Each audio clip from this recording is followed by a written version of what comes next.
a threesome with the same girl, quote, friend. Wait. That he was touching Friday night. I'm confused. Okay, so listen, you lock in. Okay, lock in. Don't talk to me like that girl talks to that freak.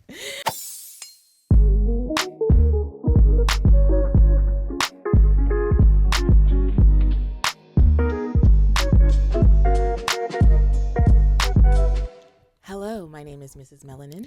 And I'm BELEAF Mel. And we're here with episode 287 of How Married Are You? Okay, my name BELEAF. This is Yvette. We married 15 years. Live in California. We got four kids. Relationships scary. It's very necessary. We share love our struggles. We ask how married are you? Every Tuesday and Thursday, shoddy. If you're listening, you're in a wedding party. It's okay if you want to put your hands up. You got the questions. We got the answers. Chocolate baby story time. Chocolate baby story time. It's chocolate. Baby story time. 1, 2, 3, and... It's chocolate baby story time.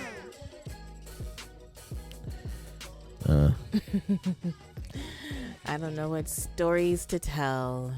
There could be so many. Yeah, we're currently on a camping trip.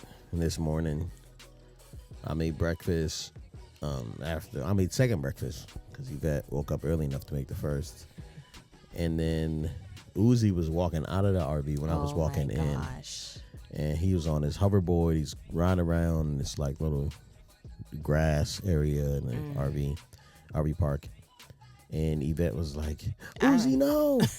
I saw him roll up to a bush, look to his left, look to his right, and start to pull down his pants. And I was like, no. And this boy just full on peed in the bushes. Mind you, we are at an RV park.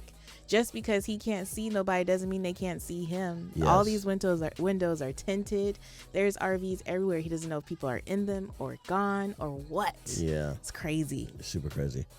So, yeah, that was very interesting. You know, peeing on a hoverboard, I just... Like, he didn't even bother to hop off. Yeah. He was just on it.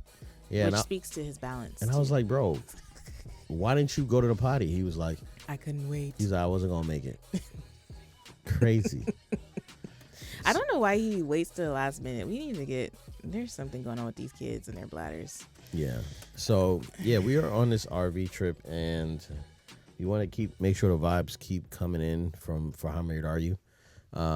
We've been trying to do our best to be good mentor couples. A lot of people need somebody to lean on, and just make sure they're not crazy in their relationships, make sure what's happening in the relationship is actually normal.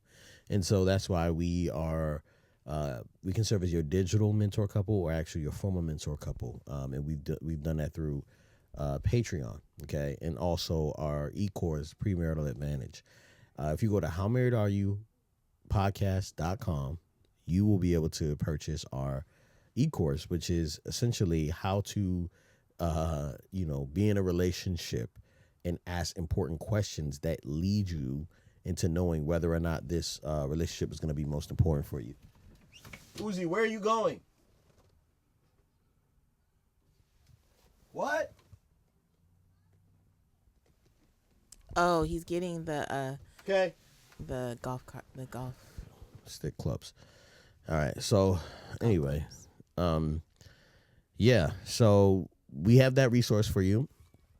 For purchase, and then we also have 2 books, Release, Rest, Remain, and Father Yourself First. Do you have a copy of your book, babe? I do. All right, go get it. My book, Father Yourself First,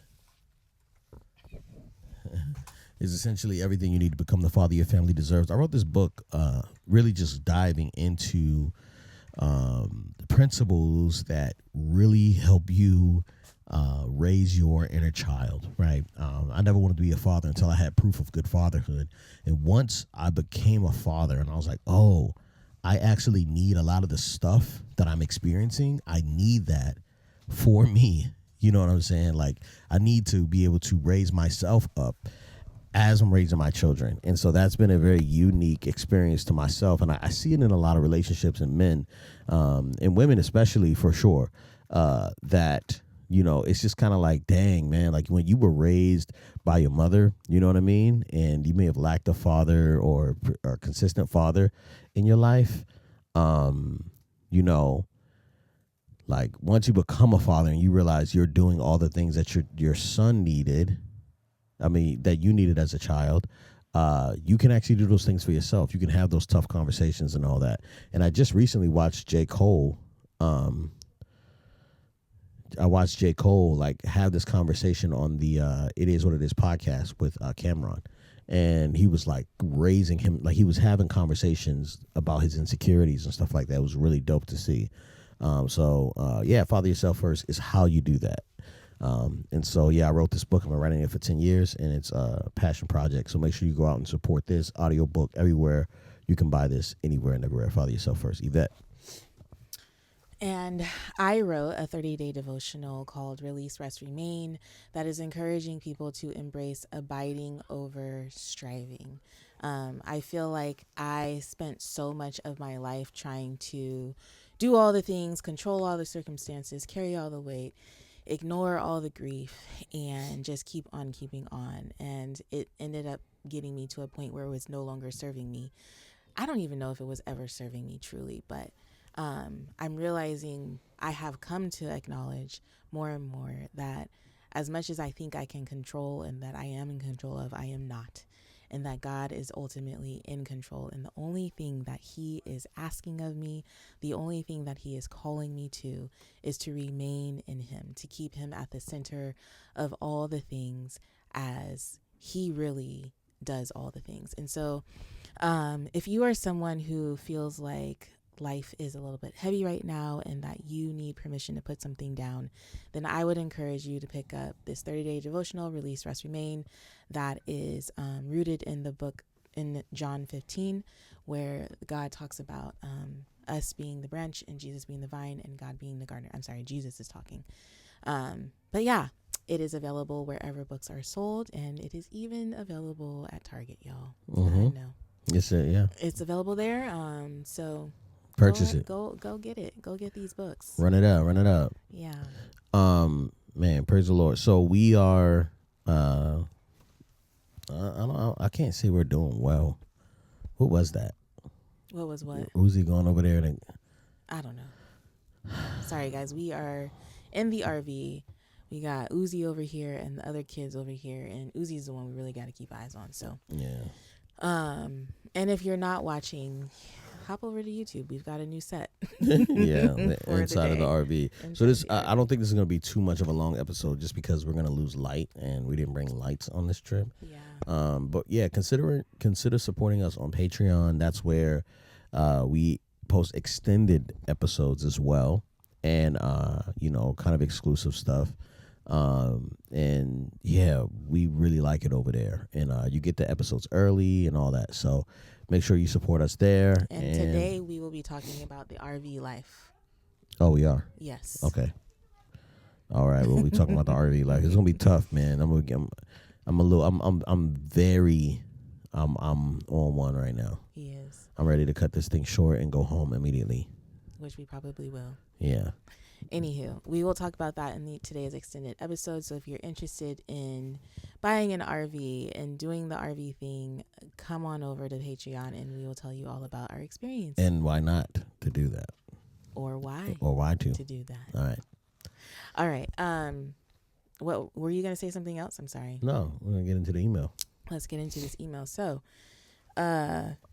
the title of the email is "My husband is a liar and I'm unsure if I should stay in my marriage." Jeez. Yeah, pretty intense. I'm going to read this. Hi, Glenn and Yvette. Sorry, hold on.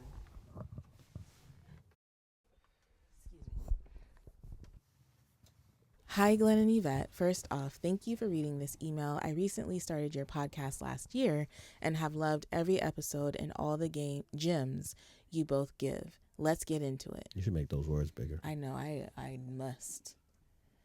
Oh no. How do you pop it out? Isn't there a way to pop it out? Close that side menu. This one? Yeah, that's what I was thinking. There it is. Okay. My husband and I have been married for almost 7 years. We have 4 children, all under 4. My Lord. A 4-year-old daughter, 2-year-old twin boys. Yikes. And an 11-month-old who'll be turning 1 in a few short weeks. My husband and I met in college in 2017, and I instantly fell in love. He was an active poet at the time, a church drummer, and a true Haitian man who works hard and loves fiercely. I've never felt as deeply loved and seen than I have with him. We both grew up in the church and are Christians who love the Lord. We started dating in 2017 and got married 2 years later in June 2019. We were the first in our friend groups to get married, and we didn't and still don't have many married couples around us. We've built a life together, faced challenges head on, and grown to love each other through difficult seasons. Fast forward to Cinco de Mayo 2023. Our daughter is a little over 1 year old. I'm 7 months pregnant with our twin boys, and he tells me that he had an affair. The affair began in October 2022 and concluded physically around February of 2023. The woman was someone he met on social media. She had been to our apartment at the time on occasions I would be out with my daughter. My husband would occasionally work Sundays from home, and on at least 2 of those occasions where I'd go to church by myself and our daughter, that was when this person came to our apartment. And while I'm sure you can do the math, he was actively having this affair while I was pregnant with our twin boys. Oh my gosh. Oh, and he was giving her hush money every time she threatened to tell me about the affair. To say I was devastated doesn't even touch the tip of the iceberg of how I felt. I was angry, hurt, disappointed, disgusted. Yeah. But life had to go on. In July 2023, I delivered 2 healthy boys. We moved out of our apartment and closed on a townhouse, and our life literally exploded. Wow. I prayed constantly, brought my emotions to the Lord, and I truly feel like God didn't tell me to leave my marriage. We also began virtual marriage counseling. We had maybe 2 individual sessions. But because of the new busyness of our lives and the lack of childcare, etc., we did marriage counseling for about 3 months.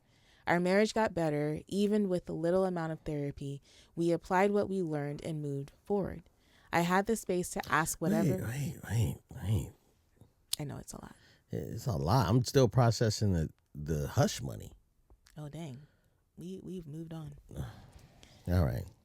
I had the space. I'm trying to compete with the light. I know we're losing it. Okay, go ahead. Sorry.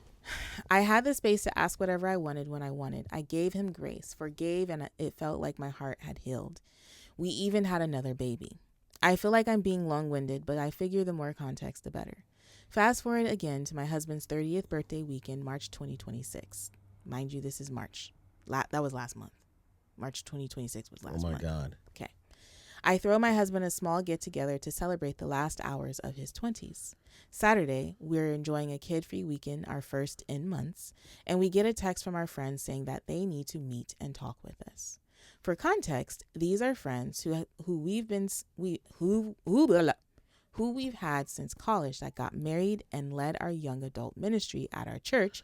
So them wanting to meet with us sent us both into an anxiety spiral. Okay. We meet with them the next day, and they recount how Friday night at the party, they, the wife, saw my husband touch one of our other mutual friends that we've had since college in a manner that was inappropriate and sensual. He a freakazoid. Rubbing on her hip, low back, top of butt area. Yeah. Ew. While I was in the kitchen, and that woman friend, quote, she has friend in quotes, that was on the receiving end of said touch, told my husband to lock in. Oh. Quote. Lock in. Stop playing because we can't do this here. They, the married couple, then go on to say that someone has told them previously, before the start of the new year, that they overheard my husband saying that we were involved in a threesome with the same girl, quote, friend. Wait. That he was touching Friday night. I'm confused. Okay, so listen, you lock in. Okay, lock Don't in. talk to me like that girl talks to that freak. I'm just kidding. I remember this. I read this email like a week or so ago, so I know it. And I forgot about all the details. So basically, they threw a party for the husband. Yeah. The couple friend. Yes, the solid These people are solid friends Yeah. for sure, because they saw something and they called out this thing. Well, he touched a girl inappropriate. Lo and behold, these solid friends had previously been told that this husband and wife were having a threesome with the girl he was inappropriately touching. Okay, so the wife with 4 kids Yes. had a threesome with this low back touched individual. That is what they were told. They heard. However, as we go on to find out. Hold on, don't tell me. Okay. Yo, this is crazy as hell. Hold on. Where did I leave off? Dang it. They, the married couple, then go on to say someone that told them previously before the start of the new year that they had overheard my husband saying that we were involved in a threesome with the same girl or friend that he was touching Friday night, which is news to me. Yeah, because I've never had a threesome with anyone ever. So my husband lies. He lies the entire day Sunday, saying that the threesome was just guy banter / jokes between him and another guy friend. Hey, let me tell you something. Men don't joke like that. That is either a fantasy you're trying to manifest or a fact. He stated that if anything, the conversation was taken out of context because I said that I would have had a better chance of getting me, the wife, to agree to a threesome with said girl than the guy friend would have ever getting back with her. But even that was a lie. Do you understand that? So the guy friend is another guy who was with the low back touched? Yes. Can we call her Bertha? Okay. I don't know where that Bertha name. came from. That's so old. But Sorry listen. for any Berthas out there, but Yvette does this sometimes. So Bertha was, maybe her and this other friend had a thing. And so this guy was in a conversation with that guy. And they were like, dude, me and my wife would have a better chance of having a threesome with this girl than you getting back with her. In fact, we did have a threesome. Well, in the spirit. He's saying that's what was said and it was taken out of context. Yeah, ain't no way you taking that out of context. Yeah. And yeah. So that conversation goes on. Remember how I told y'all my husband is a poet? He just is doing the wordplay thing, saying a bunch, but not really saying anything at all. Oh, he got a lot of niggerdom. And before that conversation ends, this is reminding me of Love Jones a little bit. I'm just kidding. Okay. You see how I did that? And before that conversation ends, I audibly state that if it comes to light that he's cheating again, I am done. Yeah, man. Later Sunday, that couple texts us again. So the party was Friday. They had this conversation Saturday. The couple is texting them again on Sunday. And you know, these are good Christians. They were like, oh, my conscience. We have to say something. Should we say something? No, we shouldn't say nothing. We got to say something. This is not our business. We have to say something. Yeah, okay. It's not our business. Let's just pray for them. No, we got to say something. If it was me, would you do it to me? You know how we be having those conversations. Yeah, for sure. So later Sunday, that couple friend texts us again stating that they need to meet. And at this point, I'm pretty numb to it all. I'll fast forward a bit. She fast forward. I want to hear the details. This thing is... I know. I was like, I kind of want to hear the rest of it. They come over to our house later that night, and after 2 hours of just more circumventing the truth, my husband finally can't lie anymore because now there's a screenshot proof of him saying that said threesome happened. What an idiot. The truth comes out that my husband lied. He lied and made up a fantasy that a threesome occurred between him, myself, and the friend he was inappropriately touching. And he's told this lie to the guy that he was bantering with, but also to another guy friend in a public space to the point where another person heard it. We met with the friend, Bertha, the following day, Monday. This is all happening Friday, Saturday, Sunday, Monday. Y'all with me? What a weekend, man. This is like the weekend that Kendrick and Drake went at back and forth. This is very exciting for our information, but not for all right. Not for you. It's just very eventful. We met with for this Bertha. little church community. It's getting jacked up. This whole all right, it's all blowing up. We get it. God. We met with Bertha the following day, Monday, and she in fact stated that she agreed that the touching was inappropriate. She stated that nothing between her and my husband has ever happened sexually or otherwise. We've also met with the pastor of our church, who we've told everything to, in as much detail as I attempted to provide in this email, who has agreed to be accountability for my husband and also sent us resources for counseling. I've set up our marriage for a few weeks from now already. Now, set up your marriage counseling. I'm sorry, yeah, she set it up. Do you think that the girl is telling the truth?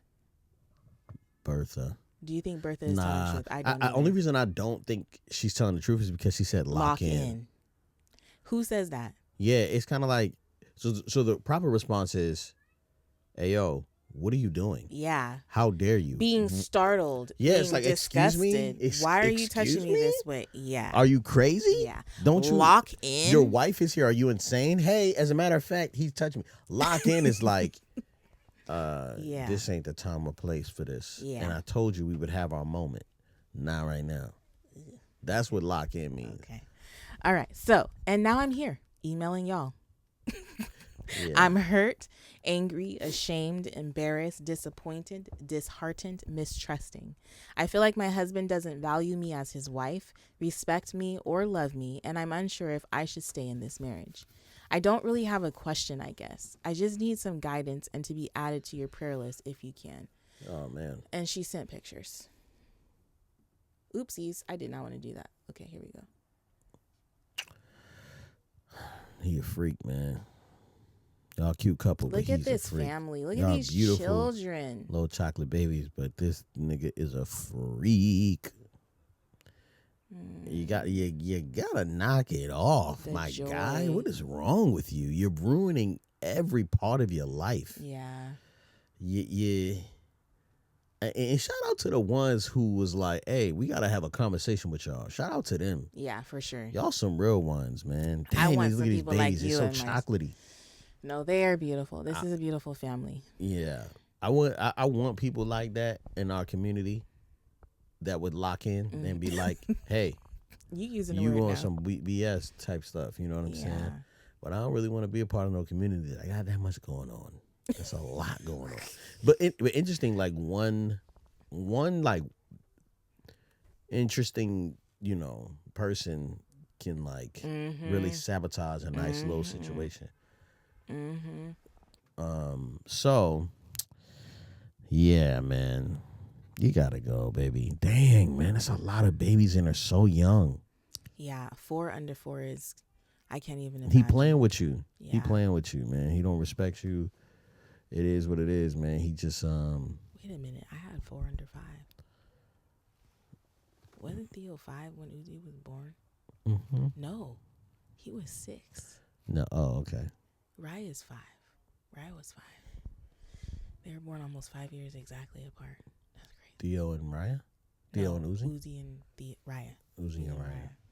Sorry, I was just doing. I was trying to remember what that was like, because that sounds 4 under 4 sounds like a lot, especially to have twins. Nah, because in this stage of marriage, it's just hard anyway. It really because is. the young children are having 2, and then you got a husband who acts like another child, just lying like a 2-year-old. Yeah.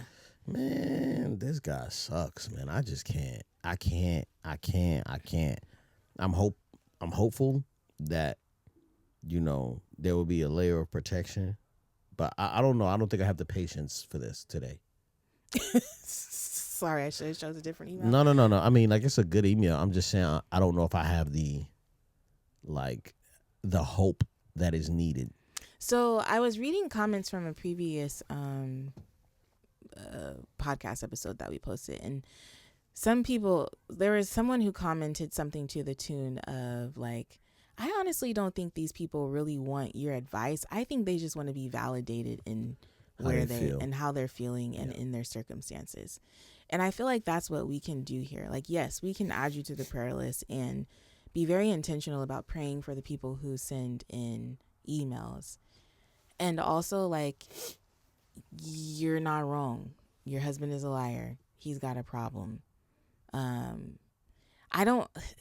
It's tough for me, because I know that for me, that would be hard for me to deal with.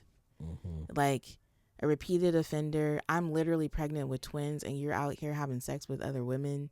Then you are like, I'm trying to celebrate your life, and you're in here disrespecting my home. Yeah. Like, first of all, you were having sex in our house while I was at church. Yeah. you Negro. Like, for you to have gotten past that, in and of itself, you are a different type of woman. You know what I mean? Like, I don't know if I would have had it to give, to do. So, yeah. It's hard, too, because I want to give people space and grace to, like, grow and become different people. But at the same time, I think they can do that apart from us. You know what I mean? What you mean? Like, let's say there's a such thing as legal separation, right? Like, we don't have to get married. I don't know if you guys watch, what's that show I watch with the judge? Your Honor? No, not Your Honor. The black girl who's a lawyer. Oh my gosh, it's on Hulu. How to Get Away with Murder. No. Scandal. No. Come on, man. You don't know what I watch? No, you watch everything. If you put something on TV, she's gonna watch. Oh, Unreasonable Doubt or something like that. Anyway, there's a show on there, and the woman and her husband were kind of navigating something like that. Like, where they were going to couples counselor, and the couples counselor was like, It's Reasonable Doubt. oh, is it Reasonable Doubt? Reasonable Doubt. Or Unreasonable Doubt. Season 4. It's Reasonable Doubt. You're right. It's Reasonable Doubt. Yeah. And so the counselor was like, are we in couples counseling with the goal of separation or with the goal of reconciliation? You know what I mean? Yeah. And so I've never heard it. I mean, we've been in couples counseling, but never because we were trying to separate, but because we were trying to get stronger. And I've never heard it that way, because I think that there is a way to go through couples counseling to decide, like, are we... Yeah, it's a good point. Like, where are we moving toward? Where are we going? Because there is a way that we can end this amicably and for the good of our children. Or are you actually going to become a better human being? Because you're just evil. Like, I think it's evil. I think the way he's treated you, the way he has regarded you, not only you, but your children, is just completely, like, distasteful is the word that's at the tip of my tongue, but it's something else. Despicable.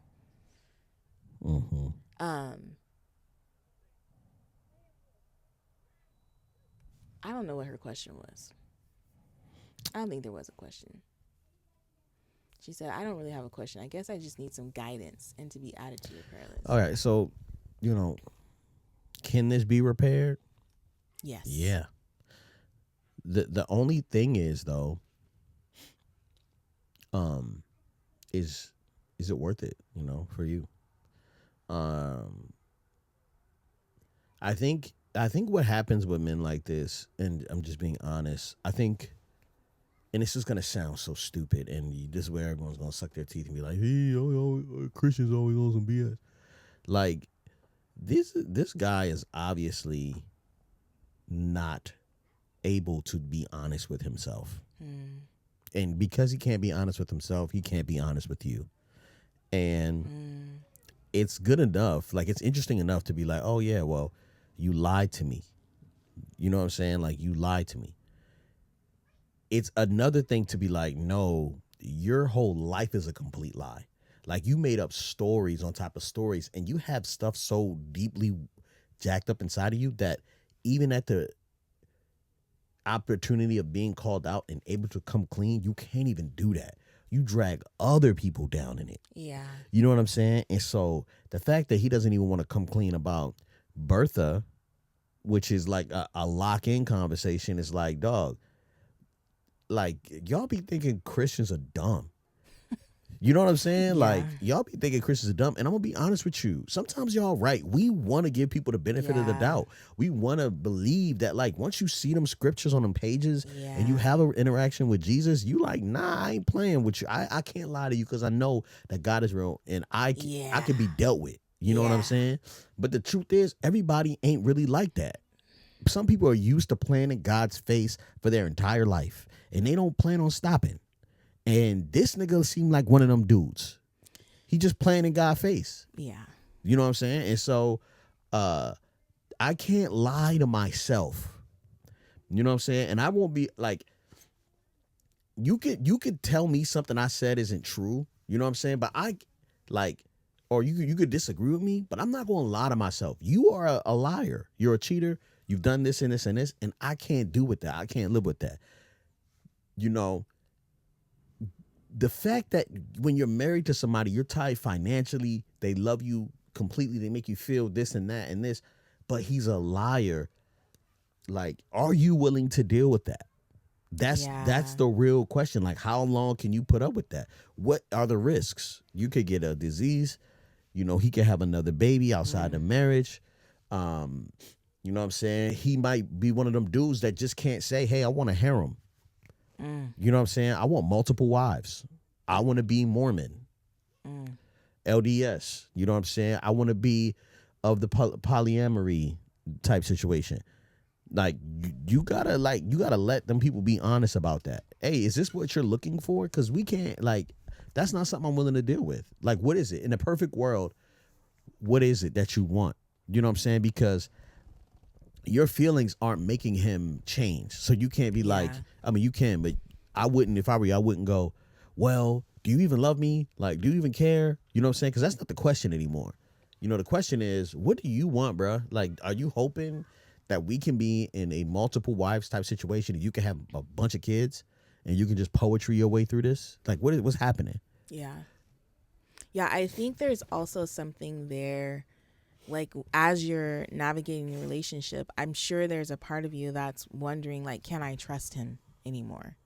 Like, you've seen this side of him. Yeah. And so there's always going to be a part of you, like, when you go to church and he says he's working, is he actually working? Yeah. Like, is that what you want for yourself to, like, your nervous system, all the things, you know?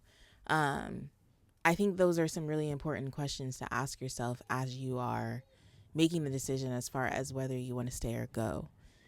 And I think there's also a way to just go gracefully, not gracefully, but like with care and consideration for yourself and for your children. It's a lot of babies in play here. It's a lot of children in play here, and so that's really difficult. So I'm not really sure how to navigate this. I think, you know, a time for prayer for this family and maybe checking up on her will be great. Lord help him. I'm very disappointed in the man here. You know what I'm saying? I wonder, you know, who raised you. You know what I'm saying? Like, your mom and your dad are in question here. How did you, like, how what happened? What did you see? You know, what gives you permission to do this? You know what I'm saying? And that's no disrespect, but it's a real question. Like, who raised you? I'm really concerned about how I feel like he's playing in the Lord's face. Like, you know, like, some things I'm just like, okay, I know the Lord knows, so I don't want to. Yeah. And it's just, you know, and I don't even want to give credit to mental illness, but we've seen people try to, like, oh, I'm mentally ill, you know, try to justify it that way. It's just tough. You know what I'm saying? It's a tough one. So anyway, man, how married are you? Rock, paper, scissors. That's out of 3. I'll go. I don't feel like doing that. I think I wrote something down. Do I have my phone? I do not. I'm still married that I handled the logistics of this trip, booking all the RV parks, figuring out all the stops and activities and things. I don't know. Is that worth mentioning? Yeah, that's good. Okay, how married are you? I am so married that I don't know. I feel like this was. So we went to this place. We went to go eat in San Francisco. The place was called Sweet Maples. It was incredible. Black owned. A beautiful place. Really great food. And I left my card at the house, and so Yvette had to pay. And we used the card, but, like, I don't remember getting the card back. And so when we got here, you were like, yo, I don't have my card. And I was willing to take full responsibility that I lost that card. And I thought like I lost your card. You know what I'm saying? And I was very disappointed in myself, and I was beating myself up about that. But I feel like I'm so married that I knew it couldn't have been you. That was irresponsible. Like, you couldn't have misplaced your card. It wasn't even I lost it. You know what I'm saying? So I held that like, oh yeah, I effed that up. You know what I'm saying? So I don't know if that makes sense, but I feel like that's a big one for me. Okay. All right. Real quick. Okay. I also made you watch Love Jones. So Yvette's doing this thing. She lost a bet, and now she got to watch a bunch of black cinema she's never seen before. So we're going through, and the first thing she said she wanted to watch was Love Jones because she looked at all the comments. If you have any more suggestions, go back on our Instagram, and you can see a question while I'm like, hey, like, you know what I'm saying, what black movies should Yvette watch? And so many people gave so much good suggestions. So Yvette watched Love Jones last night. How'd you like it? You said it was an 8 out of 10? Mm-hmm. Yeah. Very good movie. Black cinema is for black people, so I love black cinema. And I'm curious what you guys would rate Love Jones. Yeah. And maybe I missed it when I this little girl just grabbed the kid's ball. Maybe I missed it because I didn't see it back in the day. But Love Jones was like commented probably, I don't know how many comments we got, but I feel like almost every person who made a list included Love Jones. And I was thinking it was going to be like this amazing 10 out of 10 type movie. And it was good, but I don't think it was a 10. But for the time? Okay, so it was more about the time. For the time, like the soundtrack? Okay. Did you hear Maxwell? Ooh. Yeah. You heard the music was good. And I did love like the beginning, the opening scenes of like all the black life. And even just the way that it was captured, I really did appreciate all of that. Yeah. But I may be lacking certain yeah, you kind of had to be there a little bit. Maybe I had to be there. But it's a good movie. Like, if I were to go between Love and Basketball, which I have seen, and Love Jones, actually I don't know which one's better. You don't? You think Love Jones is better than Love and Basketball? By I actually do far. think so.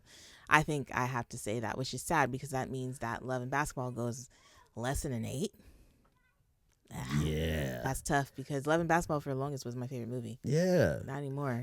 I believed that Nina and freaking whatever his name is, Lorenz Tate, were in love. Like it was just so complicated. And it didn't have to be complicated though. No, but even Love and Basketball was complicated. Yes, it was. You know what I'm saying? But Love Jones was like, it was complicated, but it was like good. Like it was like, oh, this seems like some people we know can be this complicated and dramatic, and you know what I mean? So I love that movie.